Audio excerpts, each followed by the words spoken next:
시큐리티 리더 시리입니다. 이번 시간에는 보안 자격증에 대해서 좀 알아보려고 해요.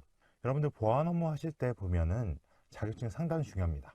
특히 보안 분야는 라이센스 형태의 자격증이기 때문에 이 라이센스의 자격증은 운전면허 같이 있으면 할 수 있고 없으면 못하는 것도 많이 있고요. 다들 그냥 보안 분야면 이 정도 자격증이 있어야 되지라는 하는 보안의 경력을 증명해주는 자격증이 많이 존재합니다. 그래서 이제는 여러분께 보안 자격증에 대해서 설명드리고 어떻게 취득해야지 좀 더 쉽게 취득할 수 있는지에 대해서 말씀드리도록 하겠습니다. 앞으로 저희는 보안 자격증 취득에 대해서 알아볼 건데요. 국가기술 자격인지 아니면 타 자격증이 연계로 필요한 건지 아니면 국제 자격증인지 이런 내용들에 대해서 좀 알아보려고 합니다. 그러면서 여러분들이 자격증 취득을 위해서는 어떤 팁이 필요한지 그런 부분도 같이 공유 드리도록 할게요. 제일 처음에 여러분들이 가장 쉽게 딸 수 있는 게 바로 정보보안 기사와 CPPG가 있습니다. 정보보안 기사 같은 경우는 유일한 국가기술 자격이죠. 그래서 많이들 주장하고 계시고요. CPPG는 딱 개인정보, 이 개인정보 보호법을 위해서 만들어진 자격증입니다. 그래서 이런 부분이 제일 쉽게 딸 수 있고 그 다음이 심화과정입니다. 이 심화과정은 아무나 딸 수 있는 건 아니고요. 보안 경력이 필요합니다. 그래서 국제 자격증인 시스 같은 경우에도 보안 경력이 필요하고 또한 피아 같은 경우에도 일반적으로 CPPG 따신 다음에 개인정보 유관 경력이 인정돼야지만 피아 교육을 듣고 자격증을 취득할 수 있습니다. 또한 ISO 27001도 국제정보보호관리체계 인증으로서 심사원 자격증도 취득할 수 있어요. 내가 이런 기본 자격증, 심화 자격증까지 전부 끝났다면 마지막으로 전문 자격증이 있습니다. 여기에는 ISMSP와 정보관리 기술사 같이 끝판왕 자격증이죠. 정말 어렵고 보통 2년, 3년씩 걸리는 자격증에 대해서도 취득할 수 있어요. 저희가 추가적으로 다루지 않을 자격증도 있어요. 민간 자격이죠.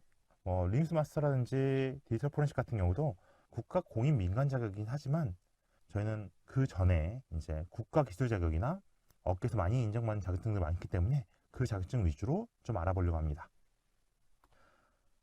그래서 기본 과정입니다. 첫 번째는 정보보안 기사와 CPPG가 있는데 오늘은 정보보안 기사에 대해서 좀 더 알아보도록 하겠습니다. 정보보안 기사는 뭘까요? 정보 보호에 관한 지식을 이용해서 운영, 경험을 바탕으로 실무적인 시스템, 서버, 네트워크 장비, 보안 시스템 운영을 통해서 보안 실제 업무를 수행할 수 있는 능력을 평가해야 돼요. 또한 정책 수립도 해야 되고요. 그 다음에 관련 법규도 잘 아는 사람들이 할 수 있는 게 바로 이 정보보안 기사 자격증이다 라고 합니다. 그래서 국가기술 자격으로 유일하게 보안 분야에 존재합니다.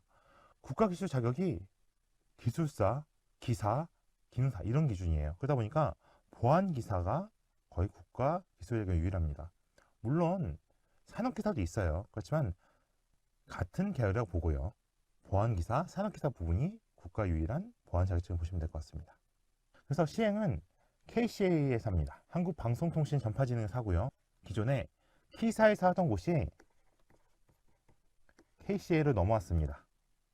그러면서 난이도가 좀 바뀌었어요. 옛날 키사 때보다는 좀 더 쉬워졌습니다.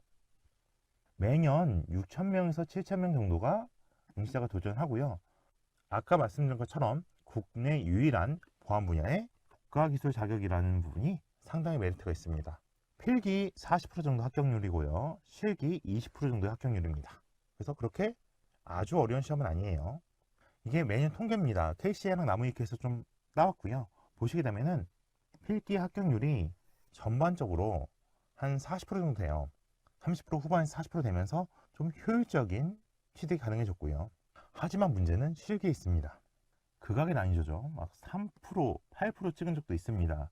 그리고 좀 30% 가까이도 나온 적이 있고요. 15% 나온 적이 있고요. 그래서 보통 20% 내외가 실기 합격을 하세요. 그러면 필기 기준으로 해서 내가 공부했을 때 실기까지 합격한 합격률이 얼마나 되냐라고 하면은 22년도 기준으로는 한 7% 됩니다. 23년도는 6% 정도 돼요. 근데 24년부터 확 바뀝니다. 15% 수준으로 올라오게 돼요. 6,400명 시험 봐서 943명. 평상시보다 합격률이 점점 오르고 있어요.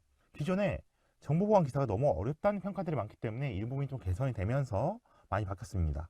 그리고 CBT로 바뀌면서 필기 부분도 많이 합격자가 늘어나고 있고요. 그러다 보니까 많은 분들이 더 시험을 보기 시작했고 여러분도 보안 기사를 따기 원하신다면 지금이 적기일 것 같습니다. 그러면 정보보안 기사는 어떤 분이 볼 수 있을까요?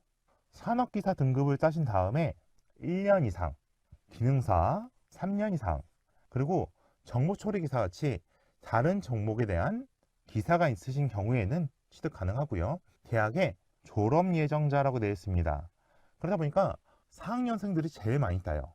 그래서 이게 취업을 준비하게 됩니다. 그 외에도 3년제, 2년제에서 졸업하신 분이 1년 경력, 2년 경력이신 분이 따실 수 있습니다.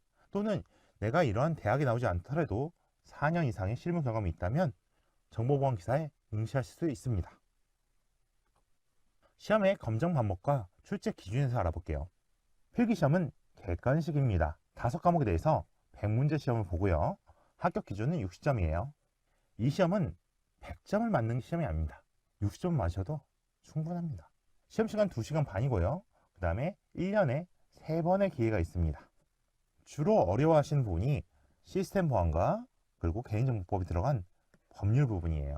특히 시스템 보안 같은 경우는 보안 도구나 장비에 대한 이해도가 들어가기 때문에 처음 하신 분들은 뭐 이런까지네 라는 부분도 꽤 많이 있어요.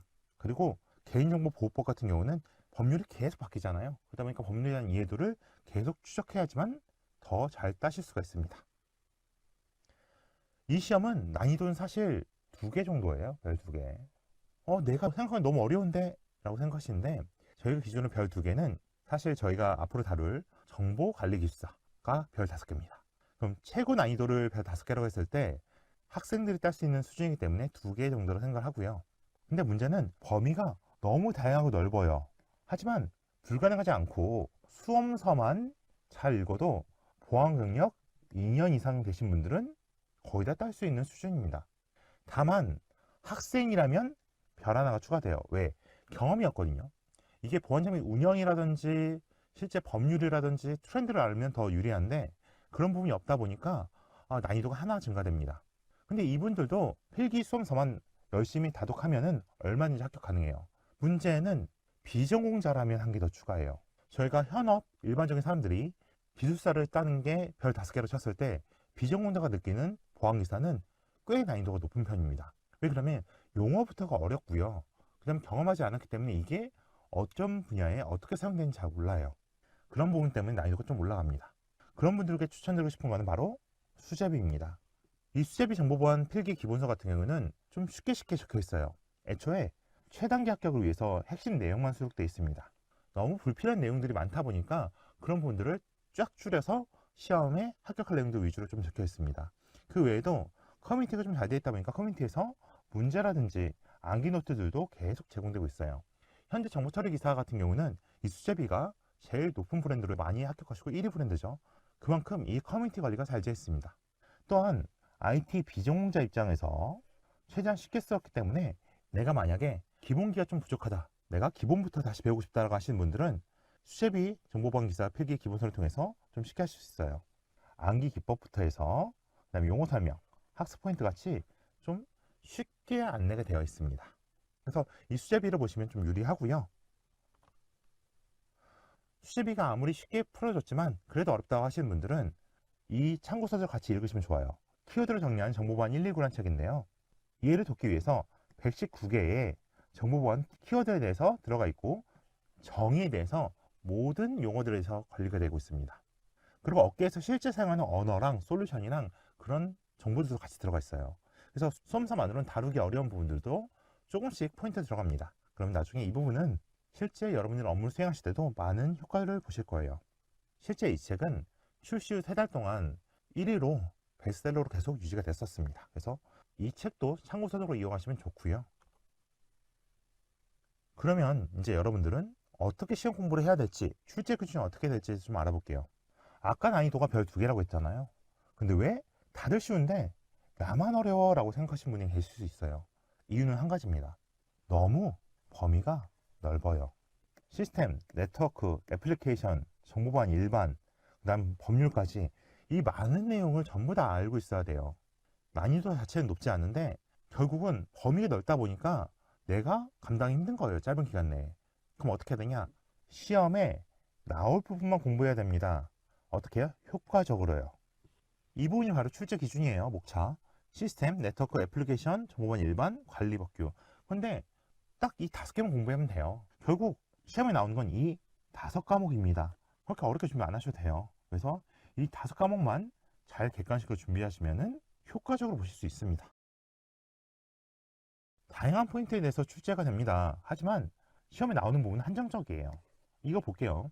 이게 애플리케이션 기준으로 해서 FTP, 메일, 웹앱, DNS, DB 이 5가지 기준 나온다고 적혀 있습니다. 출제 기준에. 그럼 여기서 뭘 물어보느냐? DNS 보안에서 물어볼 거는 개념, 이 서비스가 어떻게 운영되는지, 이 서비스는 어떻게 공격받는지, 그래서 대응할 수 있는 보안 기술이 뭐 있는지 딱 요것만 물어봐요. 개념 플러스 공격과 보안입니다. 그 이상 보지 않아요. 심플하죠? 그런데 가장 중요한 건 개념이에요. 너무 많은 내용들이 들어가요. 근데 수험서가 너무 많은 내용들을 다룬다고 해서 출제 기간이 니네 이거 잘못됐어. 너무 많은 걸 다뤄라고 얘기하지 않습니다. 왜요? 출제 기간이 그걸 알려줄 필요가 없죠. 그들은 그들대로 그냥 그래 공부하든 말든가 우리 이렇게 출제 기준 알려줬어 라고 해서 명확한 출제 기준이 이렇게 정해 있어요. 개념 운영, 공격 보안 이것만 다루면 되는데 너무 많이 다루면 굳이라는 생각이 듭니다. 그 상태에서 필기 관점으로는 정말 이건 기본적인 내용들이에요. 근데 너희들이 이 개념들이랑 사용법은 확실히 아는 거지? 라는 식의 지리형 문제들이 상당히 많이 나와요. 근데 개념은 여러분들 잘못 알고 계신 게 뭐뭐뭐뭐는 사용된다. 이게 개념이 아니에요. 뭐뭐뭐뭐는 뭐뭐이다. 기술에 대한 설명이 있어야 되는 겁니다. 예시로 DNS는 호스트 네트워크 주소로 바꿔주는 그런 프로토콜이다. 이게 DNS의 개념인 거예요. DNS는 IP야 호스트 내 이름을 변경할 때 사용 많이 된다. 이게 개념이 아니고요. 그래서 명확한 기준에 대한 개념들을 설명해 줘야 되는 겁니다. 또한 이 시험은 100점을 맞는 시험이 아닙니다. 5개 과목 평균 60점, 개별 과목에 40점 이상의 점수만 획득하면 돼요. 무슨 말이냐? 한 과목의 익스퍼트를 뽑는 시험이 아니고요. 전 과목에 에버리지가 높은 사람을 뽑는 시험인 거예요. 내가 시스템 보안 100점 맞았어요. 그런데 이후에 법률을 35점 맞았습니다. 그러면 탈락인 거예요. 평균이 135 나누기 2를 해도 이미 60이 넘잖아요. 그런데 불구하고도 떨어집니다. 명확하게 전체적으로 고르게 알아야 돼요. 특히 CBT를 변경되면서 분야별 기출 문제가 반복돼서 출제가 되기 시작합니다. 근데 이것도 그대로 나오진 않아요. 확실한 개념에서 조금씩만 변경된 상태에서 문제가 출제가 됩니다. 문제 유형이 뭐뭐 있을까요? 첫 번째는 뭐뭐는 무엇인가 라는 문제가 있습니다. 명확하죠? 개념형입니다. 그래서 예시로 이런 게 있어요. 애플리케이션의 공유 라이브러리에 대해서 호출을 확인하기 위해서 사용되는 리눅스의 디버깅 유치는 무엇인가? 디버깅 보자마자 이거 디버그네 생각합니다. 근데 이거는 윈디비죠. 윈도우에 사용되기 때문에 아니에요. 그 다음에 JDBC 이것도 비슷한 건가? 어플리케이션 자바를 연동하는 API죠. 리눅스 쓸 때 나 이거 TCP 덤프 많이 봤어. TCP 덤프는 리눅스용 도구는 맞는데 디버깅 도구가 아니죠. 이거 같이 얘가 이 미묘한 차이에 대해서 개념을 잘 아느냐 모르느냐에 따라서 이런 무엇인가를 묻는 문제가 많아요. 두 번째는 옳은 것은이라는 문제가 나옵니다. 딱 여러 개 중에 한 개만 맞는 거예요. 순서 고르기, 여러 개 중에 한 개 고르기, 이 중에 짝 맞춘 거 이런 형태의 아까 개념형에서 약간씩 응용합니다. 너는 이런 거에 대해서 정말 잘 알고 있어 라고 하고 얘는 좀 더 꼬아요. 개념형보다. 예시로 이런 거죠. 하드웨어와 소프트웨어 설치 드라이버에 대한 설정에 대해서 정보를 담고 있는 윈도우 레지스트 키는 무엇인가 라고 했을 때 하드웨어 소프트웨어 설치 드라이버 설정이 다 들어가야 돼요. 그러면 클래스 루트인가? 커런트 유저인가? 유저스인가? 아니죠. 이거는 윈도우에서 사용되는 로컬 머신에 대해서 하드웨어 소프트웨어에 대한 드라이브 정보를 다 가지고 있어야 되죠. 이와 같이 명확한 기준을 알고 있느냐 없느냐가 필기시험의 주로 관점입니다. 그리고 세 번째는 제일 어렵습니다. 옳지 않은 것은 틀린 것은 이라는 말도 나옵니다. 이거 같이 부분 틀림이에요. 내용 중에 전체가 틀리지 않고 일부분을 조금 다르게 조금 틀리게 해서 실수를 유도하는 부분입니다. 그럼 여기서 내용을 쭉 읽어봅니다. Utem프는 현재 로그인한 사용자, Wtem프는 성공한 로그인 아웃에 대한 정보, Btem프는 실패한 로그인 시도에 대한 기록. 근데 라스트로그는 시스템의 모든 로그인 시도와 라스트로그 명령으로 확인할 수 있다. 언뜻 봐서는 다 맞는 것 같아요. 그런데 여기서 포커스는 얼마나 디테일을 알고 있느냐입니다. 라스트로그 파일 같은 게 뭐죠? 모든 로그인이 아니죠. 최근 로그인 시도죠. 라스트잖아요. 라스트. 그렇기 때문에 이 모든이란 단어가 틀린 겁니다. 뒤에 있는 건 다 내용 맞아요. 그렇기 때문에 이런 부분에 명확한 차이를 알고 확실히 틀린 포인트를 잡아줘야 돼요. 비슷한 문구나 살짝 다른 어투에 대해서 속지 말고 정확하게 뭐가 틀린지에서 알아야 됩니다. 제가 계속 나올 것만, 그 다음 개념에 집중하라고 하잖아요. 근데 이렇게 말하실 수 있어요. 아, 필기 시험 때 많이 공부해두면 실기 때 편한 게 아닌가요? 아, 물론 그 말도 맞아요. 그런데 시간이 많으시면 그렇게 하셔도 돼요. 근데 한정적인 시간에 저희 공부를 해야 되잖아요. 필기 출제 기준이 있고 실기 출제 기준이 있습니다. 이 내용은 명확히 달라요. 그래서 필기의 목차와 실기의 목차도 수험사들이 다르게 나가야 됩니다. 그런데 필기에서는 뭐뭐 알아? 뭐뭐 알아? 같은 개념적인 문제예요. 근데 실기 때는 어떡하냐? how로 물어봅니다. 그럼 이건 어떻게 해? 이건 이렇게 한 게 맞아? 이렇게 한 게 어떨까? 이거는 실무적으로 해봐. 특히 실기 때는 실습형이라는 내용도 나오고 서술형이라는 내용도 나오기 때문에 필기 공부 기법과 실기 공부 기법은 확연하게 다릅니다.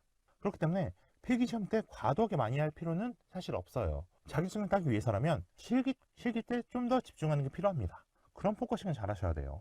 그래서 필기 때는 개념 위주로, 나올 거 위주로만 공부한다는 게 포커스였습니다. 지금까지 들어주셔서 감사합니다. 이후에는 정보보안 기사 실기도 같이 올려드릴 거고요. 그리고 그 이후에 다양한 자격증에 대해서도 알아보도록 하겠습니다. 감사합니다.